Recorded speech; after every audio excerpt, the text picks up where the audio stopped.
Welcome to the Tank Podcast. On today's episode, our editor-in-chief Masoud Golsawki sits down with former Labour Party leader Jeremy Corbyn to discuss the state of education in the UK.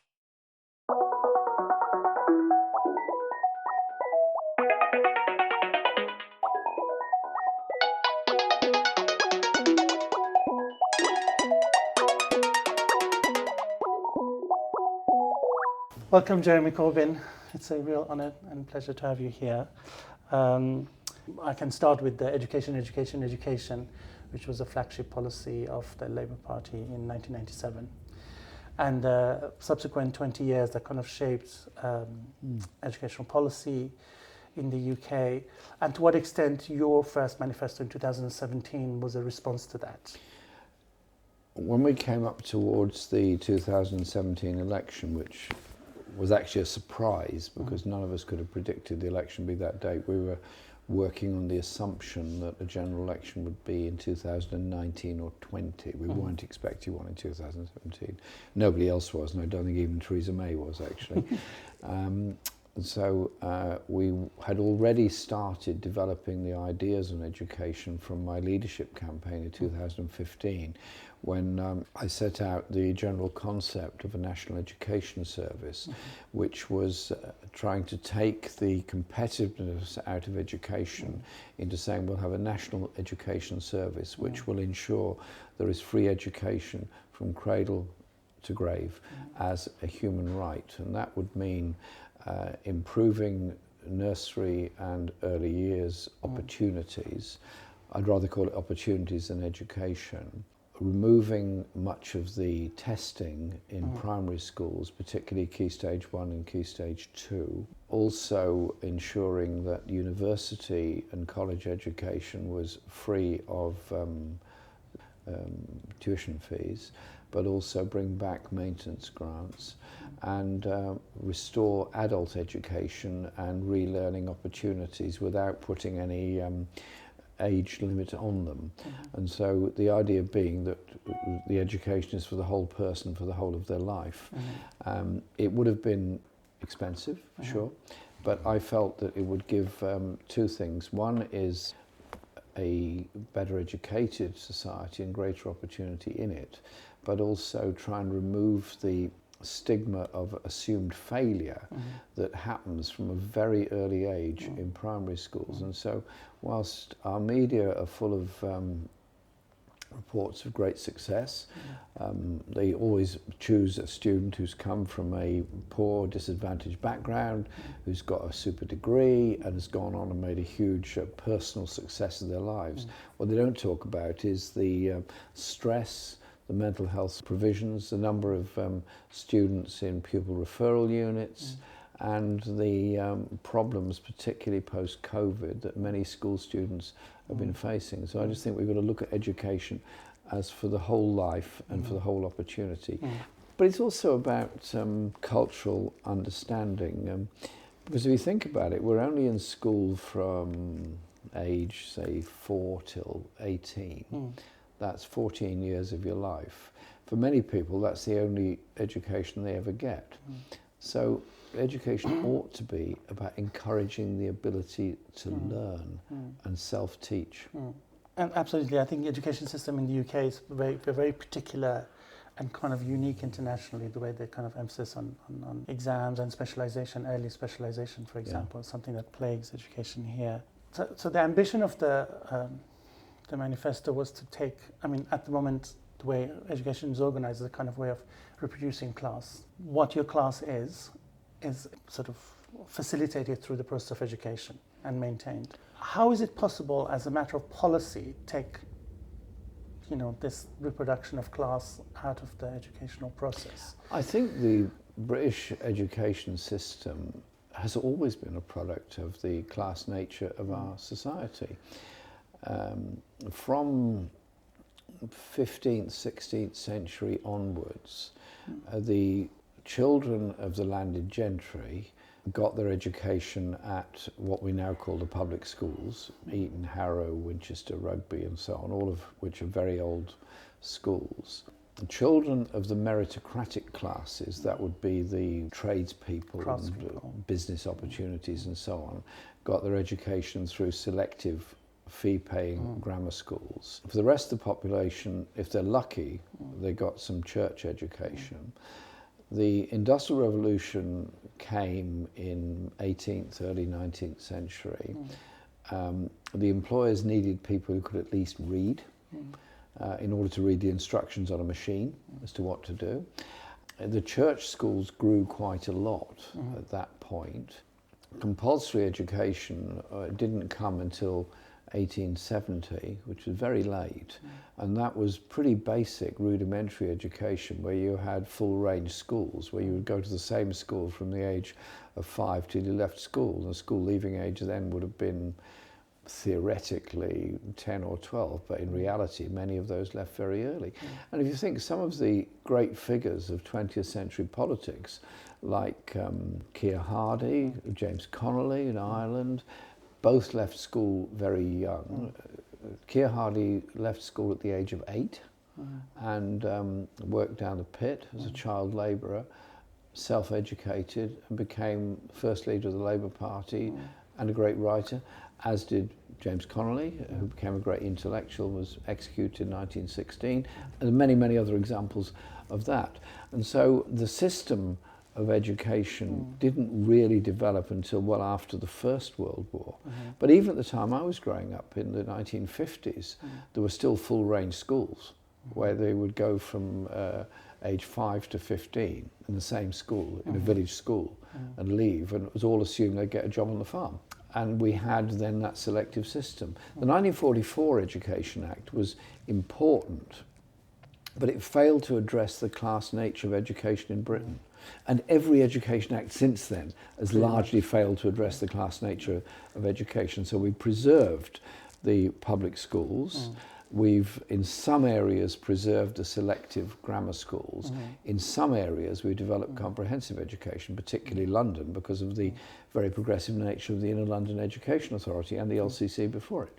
So what I want is education for all, but also is how we teach children, how we teach them to understand where our history comes from, where their place is in the world. The opportunity of education should be massive. Sometimes we miss it and we make it over-competitive and over-selective. Yeah, it's good to talk a little bit about that. So because by educational acts and educational policies, when Labour has had the opportunity to implement them, have never really tried to cut the class system root and branch, have they? Occasionally, they've done a bit of it. Right. The 64 to 70 Labour government did push comprehensive education in a big way. Harold Wilson, who himself was a product of a grammar school in Oxford, did recognise inequality. So he brought in the Open University through Jenny Lee, and who was the partner of Vinay Bevan. And he also pushed comprehensive secondary education. And I remember that debate very well because I was in a grammar school. I passed the 11 plus at the second attempt in Shropshire and went to the local grammar school, which had a highly disciplined, highly streamed, highly mock-orientated idea. So we were given places in class from 1 to 32. I started off as 31 and then the boy below me left, so I was then the bottom, and then I shot up 1 year, I made it to 16th and then slipped back down the league table to 29th. I mean, but what an appalling system. Every term you were given this sort of, to me, totally arbitrary number. And it was a very disciplined school. But this was a grammar school in a small town, and I just remember one of our teachers saying, when you leave school, we expect you all to have careers, not jobs. Jobs are for the people in the secondary modern school. For the plebs. For the plebs, and they'll go and work in the local factory, or they'll work on the railway, or the post office, or whatever, and you will all have careers. And I thought, this is a subtle message. And then they would push people who wanted to go into the army, officer training, never soldiers. That's always so that was the class nature of it. And whilst the Labour government wanted comprehensive education, they gave far too much leeway to the existing grammar schools and they didn't really achieve everything they could and should have done at the time. But looking back on it, university education was free then. Yeah. The numbers going to university were quite small, but it was free. You could get a full maintenance grant and all fees paid. Yeah. Now you can't do that. Absolutely. Students come out of university now, £70,000 in debt. Yeah, no, absolutely. And one of the things that you mentioned in passing is the Open University, which was a Labour innovation, which has exported worldwide. I think we have one in Iran. It's actually probably one of our best universities, very successful. It's absolutely a brilliant idea. It's a genius idea. I remember it when it came in, and Jenny Lee promoted it, and I was sort of active in the Young Socialists during the 1970 election campaign, and it was then called the University of the Air, which was meant to be a sort of very modern way of saying it's all on television, it's all online. Yeah. Fine, it's true it was, but a lot of people said, what's this University of the Air? What are you talking about? And then later on it was called the Open University, and that meant that the then BBC Two came in, which then broadcast all of them. So anyone could watch them. Yeah. They're fantastic. Absolutely. So what a fantastic idea. It gave real opportunity to people. Yeah. It still survives, Yes. just about. Yeah. But I mean, as a model for other countries, it's great. And I'm Yeah. pleased Iran did it. Yeah, no, it's been exported, I think, in many, many places. But coming back a little bit, talking about the comprehensive model, you're absolutely right. Comprehensive education, always from day one, was a little bit hampered by the fact that the best teachers, sometimes the brightest students, richest parents kind of left it. But from inside Labour, there were also, by 1997, there were a lot of hesitations and a lot of criticism of the process. Where do you think that came from, and to what extent do you relate to them or understand? Blair and Mandelson were very keen to tap into the frustrations that parents had. We had rising school numbers in the 90s, we had oversized classes, we had underfunding of educational buildings, and you had a lot of very upset and very angry teachers because they're teaching big classes in poor buildings. And the sort of joke in the maths lessons was, how many buckets are there taking the drips from the ceiling today? And you could have mathematical systems of laying out where the buckets would go to pick up drips. So you could turn anything to educational advantage if you try hard enough. And so Blair said, education, education, education. Great. It resonated with the public. It absolutely resonated. He didn't say what it meant, but it sounded good. It was great. It was great buzz. Classic. And what they then did was, yes, they did put more money into education. Yes, they did put money into school buildings, but they used private finance to do it. Yeah. And so you got a school building fixed up. You got, in some cases, a completely new school. Secondary schools were largely rebuilt. All of them using private finance, and it's an absolute millstone around those schools because. It's a very expensive way of borrowing money. Yeah. Much better to borrow traditionally through public sector borrowing. Or to get it from the money tree. Well, it's growing well. It's in the Cayman Islands. It's thriving. It's thriving under that tropical sun. Fantastic. They did a lot of that, but they also were following what Jim Callaghan did. In the short period he was Prime Minister, 76 to 79, Jim Callaghan wanted to make education more meritocratic and more selective. So he was going away from the comprehensive model, and there was a systematic intellectual attack on comprehensive education all through that period into selectivity.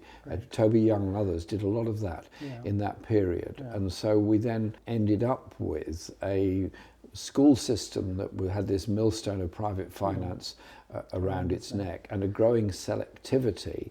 And then under Blair, the government proposed tuition fees of £1,000 a year. The debate in Parliament was intense, and in the Labour Party it was very intense amongst Labour MPs. I was one of the obdurate ones. There's no way I would support fees for tuition fees because I could see where it would go. And they kept saying, well, it's only £1,000, nobody's going to notice that. I said, well, you've crossed a Rubicon here. You've crossed a river. Absolutely. This is a thin edge. And sadly it went through, and where we are now at 9,000 a year as a minimum. Some are more. Going back to the comparison between these two competing philosophies and the idea of the national education service, as an idea of something a citizen's entitled to. So defining things by what the outcome is rather than the process, in a way, saying you want health, so have a health service, you want education, have a education service. This is the way of kind of like, in a way, rejecting the existing framework between sort of selection and stratification. That was the whole point behind it. But to me, the important part of education, we've talked about school, college, university in our chat so far, which is great. In reality, the real problem begins at birth, where you've got a system which only provides Social Security benefits for the first 2 children. Therefore, big families get less money. In central city areas of the country, you have a housing crisis, so children are growing up in an overcrowded environment. The opportunities to learn are limited. The preschool child facility is a very, very important thing. What the Labour government in 1997 did right, absolutely right, was the children's centres and Sure Start with it. But that was really good because it said that every child deserves some decent place. And I have to say, we've got 8 child centres at children's centres, absolutely brilliant, because they were holistic, they were supportive of the parents, and the parents, if they needed ESOL or whatever, or support in some way, it was there for them without a stigma attached to it. The parents were also involved. And I think the early years is so important because I go into nurseries and so on quite often, and you look at children aged 2 onwards playing together in a nursery, 2 to 3, that sort of age, and they're just children playing with each other, trying to understand each other. They don't notice differences. They don't notice linguistic differences. They don't notice colour differences. They don't notice ethnic differences. They're just children. As they grow older, things change. And so I do think that the opportunity for nursery education is so important. But also we start children in formal education too young, because I was a counsellor in the 1970s in London, and then we were very proud of our idea of getting all the rising 5s into school. So that is children who would be 5 during the academic year would go into school. So they could go into school at the age of 4. Now it's the rising 4s that are going into full-time primary school education. And we formalised that from the beginning. I think it's too young. I think it's too stressful. I'm much more interested in the model that Finland has, where they start formal education at the age of 7. Their reading, maths, functional skills are better than many of our children for starting later, because they give children the opportunity to grow and expand, to develop. I mean, I didn't go to school of any sort until I was 5. Absolutely nothing at all. There was no nursery in the village we grew up in. There was nothing. So I was at home with my mum most of the time, and we lived in the country. So my life was walking around fields and gardens and things until I went to school. I didn't want to go to school at all. I thought it was a really bad idea. I was quite happy with the way I was. I thought that this is fine. You know. My brothers went off somewhere every morning. Okay, I don't know where they're going, but they're going by. And I was just there on my own at home. I thought, this is great. Then I was packed off to school. I didn't want to go there at all. Was that famous I saying? thought it was a really bad idea. About education taking a perfectly happy child and turning him into a very miserable That's right. adult. I was a perfectly happy child and then turned into a complete misery by sent to this place. But I was sent to a Catholic school. I don't quite know why, but I was. Neither of my parents were Catholics. And so I wasn't allowed to go to the mass or the religious instruction things. And there was one other boy in the school who was also not a Catholic. And so we were just told to walk around the school while they're all... So we assumed they were having massive fun in the chapel. We didn't know what was going on in them. So we were just sort of walking around. I wonder what's going on in there. I don't know. So we had plenty of time to just walk about. No, I mean, that early stage is very important. And then later, the adult education, continual education thing. Well, getting rid of the testing in primary schools is important because we're now getting to a really, really bad situation where parents are so keen on their children getting a good Key Stage 1 and Key Stage 2 test.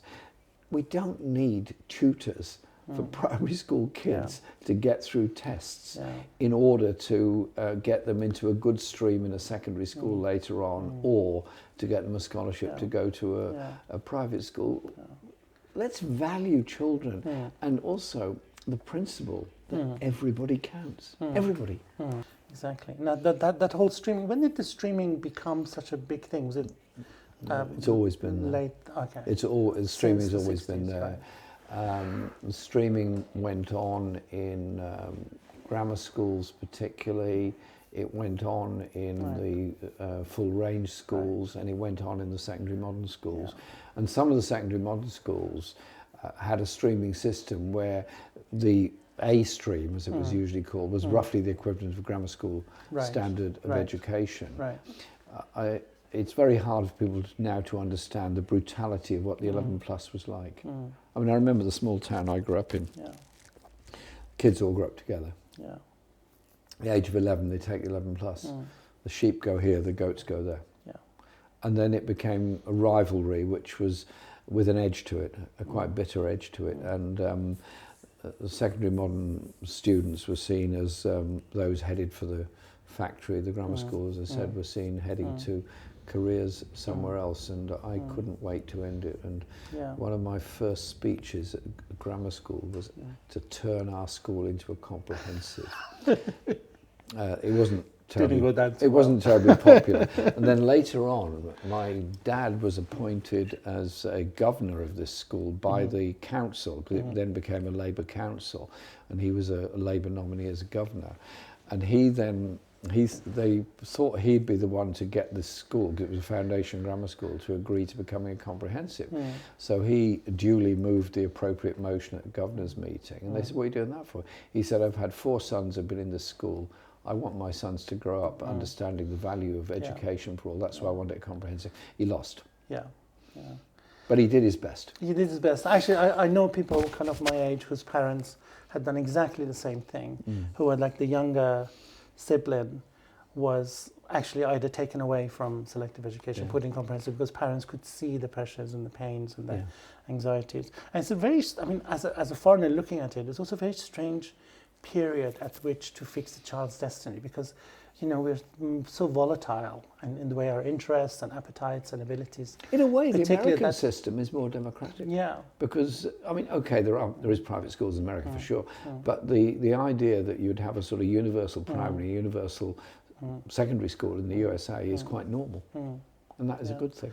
Well, it's just crushing the ambition and crushing the the opportunity out of people, and kind of creating this class anxiety and division. But then we add to that curriculum, national curriculum. Now, this is where Jim Callaghan came in. I don't know why Jim Callaghan got this idea, because Jim Callaghan himself was the product of a secondary modern school.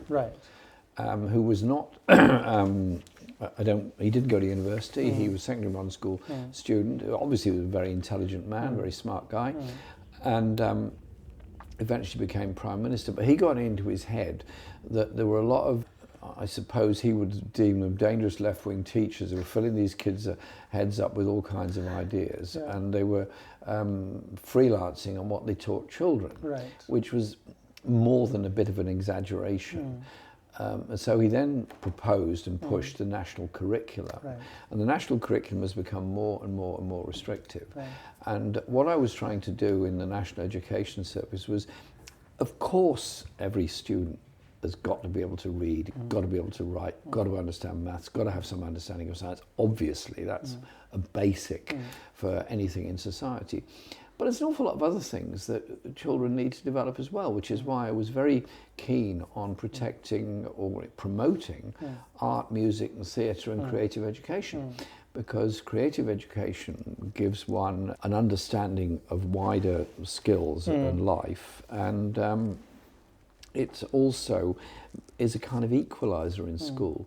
Now, I'm involved with a number of local theatrical groups in my area. One of them we call Angel Shed Theatre, which is a voluntary theatre group, no charges at all. Any child that wants to come and act can come, and they write their own plays and they perform them. And we raise money to make sure they can do it. So that it's no elitism in it whatsoever. And what I see there is young people, some of whom are probably doing quite well in formal education, some are not doing very well at all, but they love the principle of being able to be somebody else to act and achieve. And so Pupil Arts Premium, ring-fenced money only for music education, art and theatre education, nothing else. Right. So every school would have this pot of money. They could not raid for anything else. So every child could learn a musical instrument. Now what an achievement that would be. Because they'll be better at maths, they'll be better at engineering, better at science, and they'll understand an awful lot more about themselves. Yeah, no, exactly. I remember having that conversation with one of my children's teachers saying that they told me my son was completely tone deaf and there was no point continuing with his violin lessons. And I said, well, you know, he might be terrible at playing violin, but he might learn to listen. And when he grows up, at least he can enjoy music. What was the reply you got? I was short shrift. I wasn't really. I turned up in the music lesson, first day in this grammar school I went to. The teacher was, well, he's a bit crazy really, but he loved classical music. I mean, he was a complex guy. So he'd stand all the kids around the wall, all 32 of us, you know, all around the wall. And he didn't know us, it was first day, so he goes down and says, each of you call out your name. We're all standing there in alphabetical order, so we quite soon get down to me to see. I said, give my name. He said, do you have any brothers? Yes, sir, I've got 3. Yes, and did they all come here? Yes, sir. He said, get out. They were utterly useless at education. They were totally tone deaf, completely hopeless. Just get out. I don't want you in my class. Wow. That's a great start. First day, first lesson. Wow. I was allowed back in later, but we never learnt any music instruments. He made us listen to classical music every week, which was all right. Yeah. I didn't mind that. But it's helpful. Maybe it's a good point to switch over and talk about your biography a little bit and about your political education, like political awareness. How did it happen? Did it happen at once or it was a process? Well, my parents were both socialists, both people of peace. They met campaigning in solidarity with the Spanish Republic in the 1930s. Yeah. They met at Conway Hall here in central London. They obviously had principles and so on in life. My mum was a teacher, my dad was an engineer who worked in the private sector, my mum obviously in the public sector in education. They didn't sort of push political ideas at us as I remember, but probably by the subtleties of conversation and places we went and so on, I picked up quite a lot. Nice. And my mum was very keen on reading. Brother and her father were both very keen book readers and collectors, so we had a lot of books around, so many which she gave me. I've still got a lot of them. And so there was that sort of subtlety about it. Where did political awakening come from? Partly peace issues, campaign for nuclear disarmament, Cuban Missile Crisis, 1962, I remember that very well. I joined CND shortly after that, campaign for nuclear disarmament, and also environmental issues, because I grew up in the countryside, and it was a time when the government was funding farms to dig up hedges to make space for bigger machines and more fertilizers and more pesticides and more herbicides. And you could see the wildlife declining around you. This was I didn't know it at the time. This is the time that Rachel Carson wrote Silent Spring. So I grew up with that environmental approach as well. And to me, as a childhood, it was magic. We had woods and so on around, and I could just go off in these woods on my own. It was a time of feeling of enormous safety. So those kind of consciousness things came then. And then opposition to the Vietnam War came as well, and so I became more and more political, and in school I was always in a minority on everything. Did you have those radical teachers trying to brainwash you? Radical teachers trying to brainwash us. Make you a lefty? Most of them were Tories, actually. There was one who was extremely assertive on his conservatism, who was quite keen to push his right-wing models on us all. And we had one left-wing English teacher. I mean, he stood out a mile away. He's a guy who turned up with a sort of red shirt with a blue jacket and a green duffel coat. You know, he stood out, and suede shoes. So, you know, yeah, okay, there's the lefty, and a CND badge. And he was told to take the badge off, I imagine, by the head teacher, who was quite a right-wing Tory. I got on very well with him, and he gave me lots. He gave to me a love of literature. Right. He kept He was a lending me his books. decisive teacher. He was a good teacher, inspiration. He gave me a lot of American literature and Russian literature to read. He didn't push his views. He said, read this, see what you think of it. And so, but with other teachers, more right-wing. Was I influenced by them? I suppose a bit, but I was not a particularly good student. I was very unsuccessful in academic education.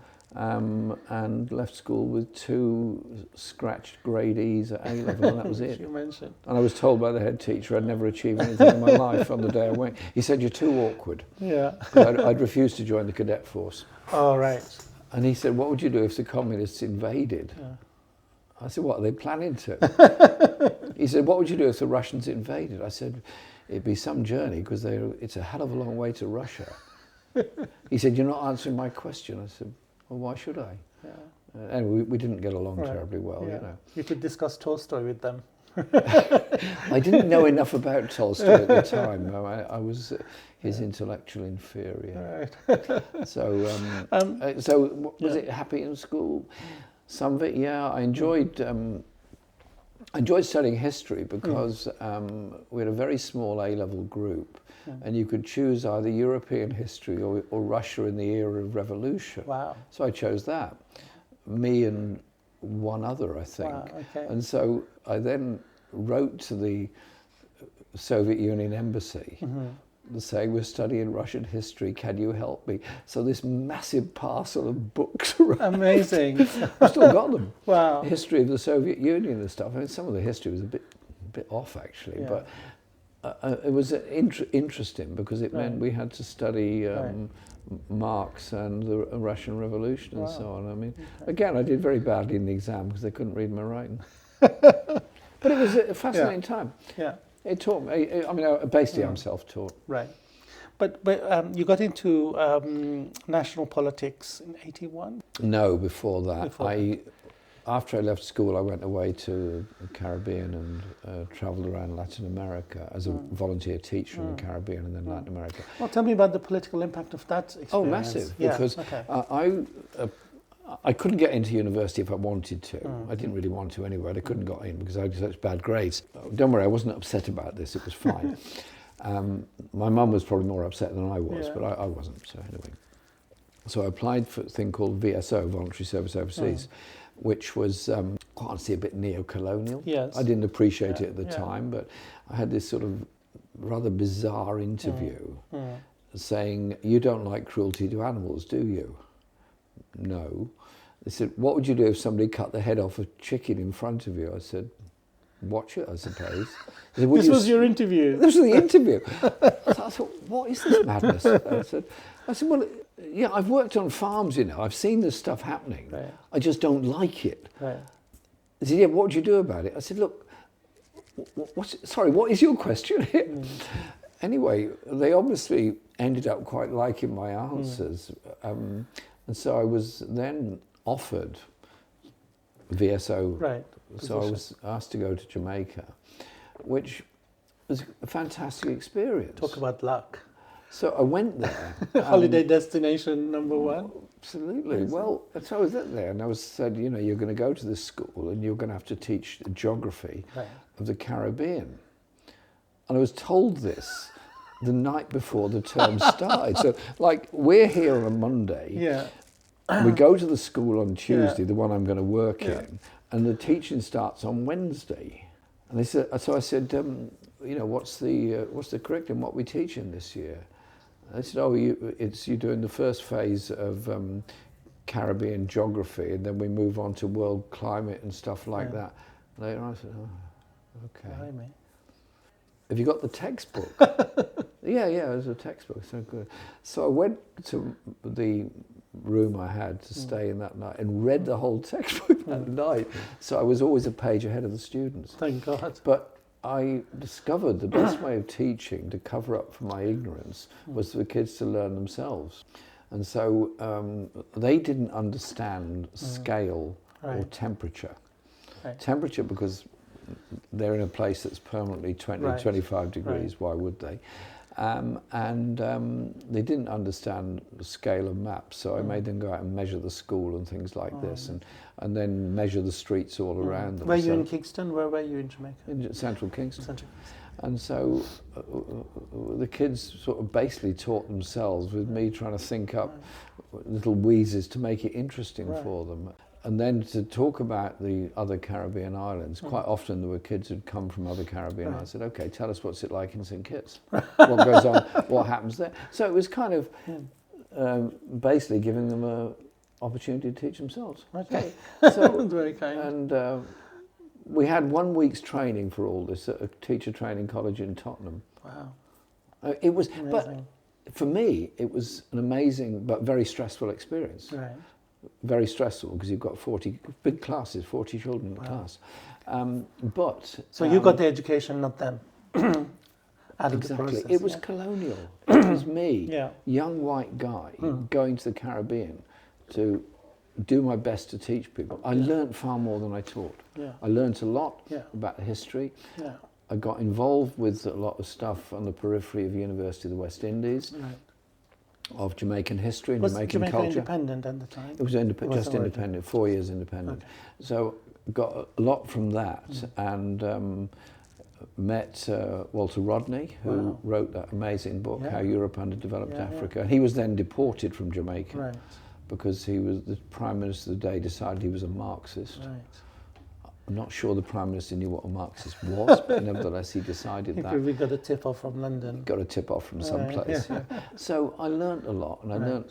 It gave me a fascination for both Latin America and African history, which has never left me. Amazing.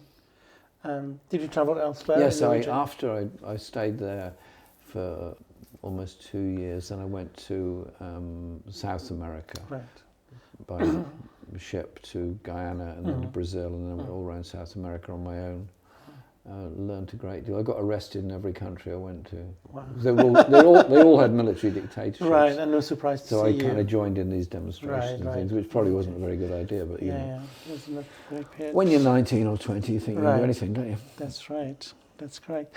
During the period you've been in Parliament for... I was a councillor elected to Haringey Council 1974, and then I was a councillor until 1983. Wow, okay.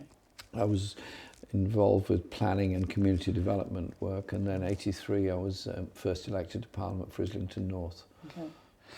Do you think in that period, from an observer's point of view, it seems like British politics has gone through a process of being less and less about ideas and more about narratives that are already preformed, and the positions never permeate into one another. And that the job of politicians essentially has come already pre-packed with the narrative that they are, part of or that they are promoting. How do you think this happened?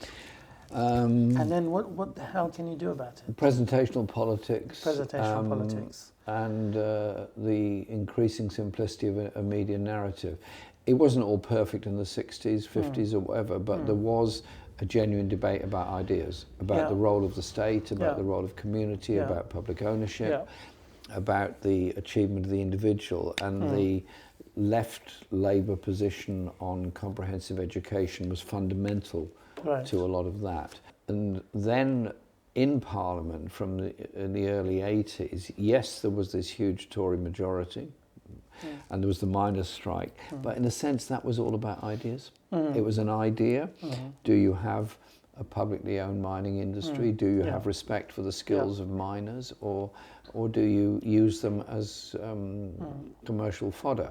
Thatcher brought in monetarism in a way that Chile had brought in monetarism in 1976. So that was a pretty fundamental time.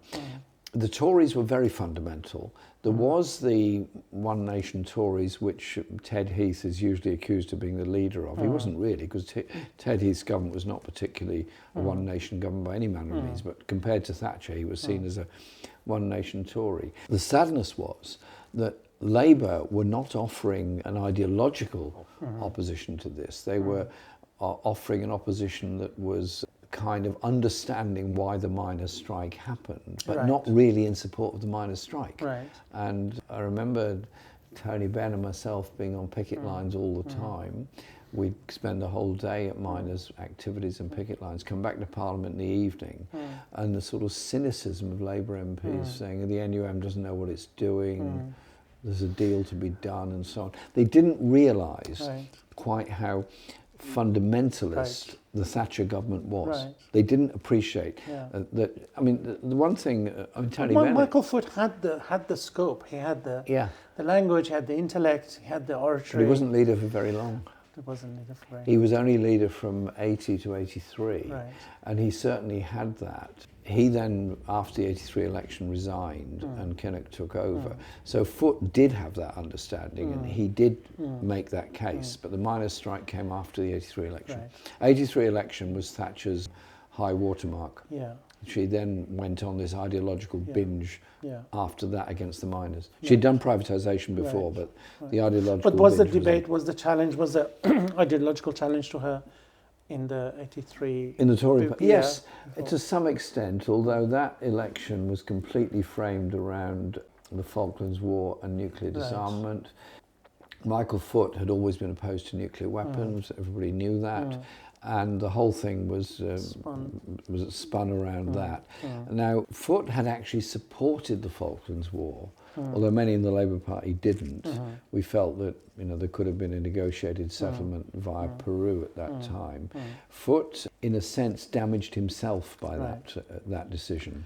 Well, he was trying to not to be outflanked. Exactly, he was trying not to be outflanked. I could see that, but in reality, he ended up being sidelined.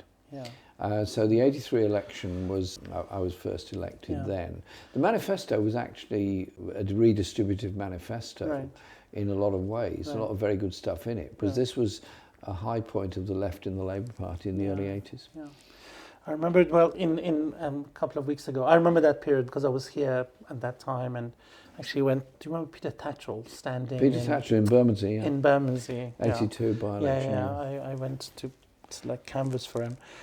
We might have met each other canvassing there, who knows? I was only following a girl, to be honest. I had no idea what the hell was going on, but I was just showing up. You were just following her? Was she canvassing as well? She was a Labour Party member. So a couple of weeks ago, I don't know if you know Duncan Campbell. Do you know Duncan Campbell, the journalist?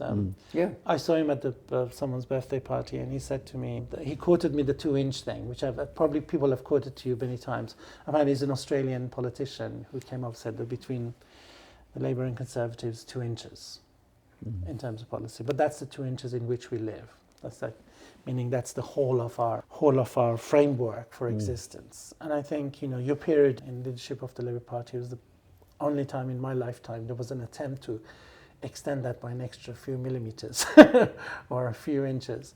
When do you think was the key point at which politics lost its ambition to have more than 2 inches to play with? Was it just before Kinnock, and then what was it? Thatcher and the move to the right of the Tories in the mid-70s, 77 onwards, when Heath was defeated by Thatcher. That was the same time as Reagan was winning Proposition 13 in California. You'd had Milton Friedman and Chile. You had the growth of the idea of monetarism as opposed to an economic management. She then, to be quite honest, the 79 election, the Tories were very clever. As Dave Nellis put it so pithily at the time, he said, well, Thatcher went out offering everybody £10 notes for a fiver by sale of council housing and sale of state assets. The idea being that you privatise all this stuff, you'd give shares to the public, you'd have a sort of a share-owning democracy. It was a load of nonsense. It never was. It was all about greed and ripping off of the public purse. So what Thatcher did was stuffed up government coffers with the sale of underpriced industries and used the North Sea revenue to pay for unemployment benefits and destroyed the manufacturing industry at the same time. And so it was incredibly nasty, short-sighted and brutal period. And I think that is where politics became more consumerist rather than the debates of the 40s and 50s were essentially Labour saying I suppose the equivalent of Johnson's Great Society, we'll have a National Health Service, education, housing. And the Tories in the 1950s essentially kind of copied a lot of what the 1940s Labour had done. Now, I mean, it's hard to believe now, in the 4 general elections of the 1950s, 50, 51, 55 and 59, there was a competition between Labour and Tories about who would build the most council houses. So the ground was lost in a way in moving common sense notions about what's the right and right thing to do, maybe outside politics, and then politics had to follow up? Or there was also a global point on it, in that Western European manufacturing became less globally significant in the 60s as Japan, United States and the Soviet Union expanded their manufacturing base. China wasn't on the manufacturing scene so much at that time, but Japan certainly was. And so there was a global shift which was not necessarily recognised. So British industry had done very well out of protected colonial markets. And so that huge economic growth, the 40s and 50s of British manufacturing industry was based entirely on protected colonial markets. Independence came from the 50s, 60s.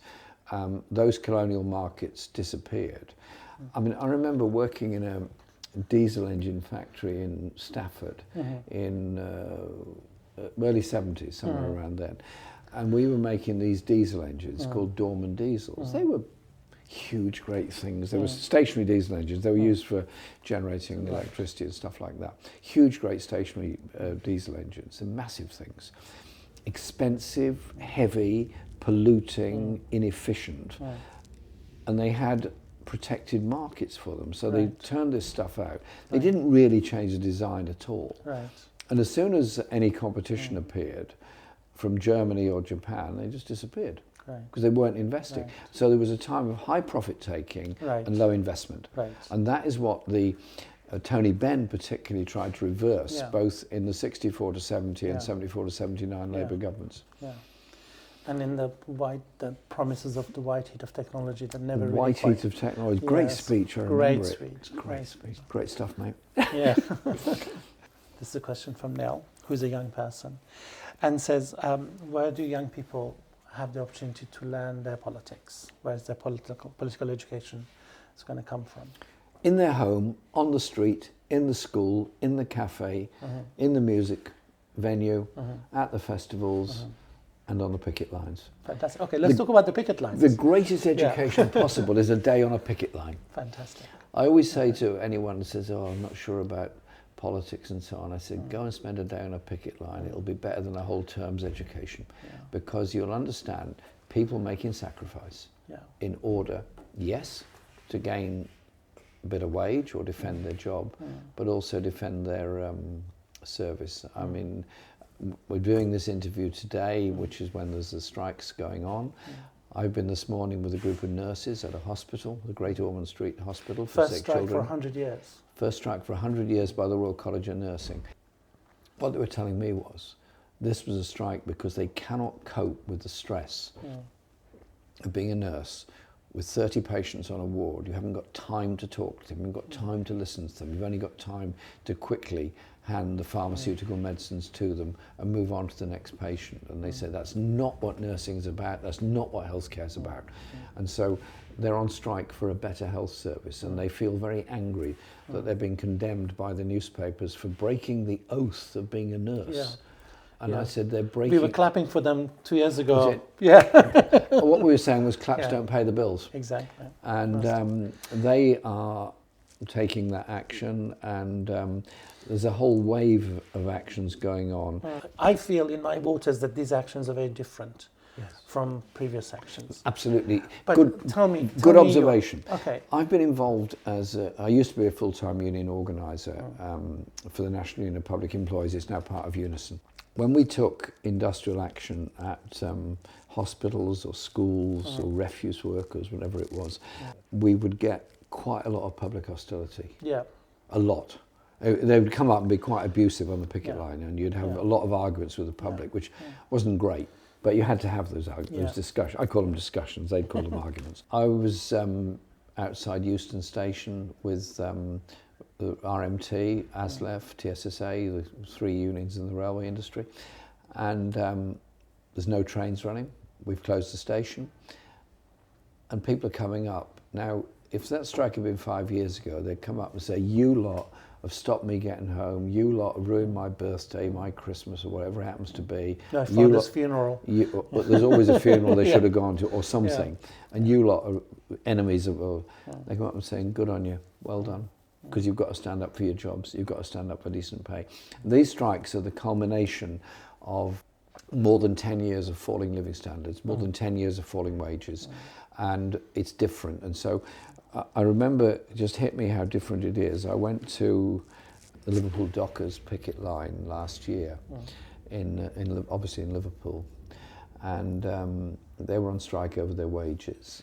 And I spoke to them and I said, I'm here to support you, but I want you to understand this is a strike also for every hungry child, for every young person going through a mental health crisis, and it's a strike to treat asylum seekers and refugees as human beings, not enemies of all of us. And they cheered.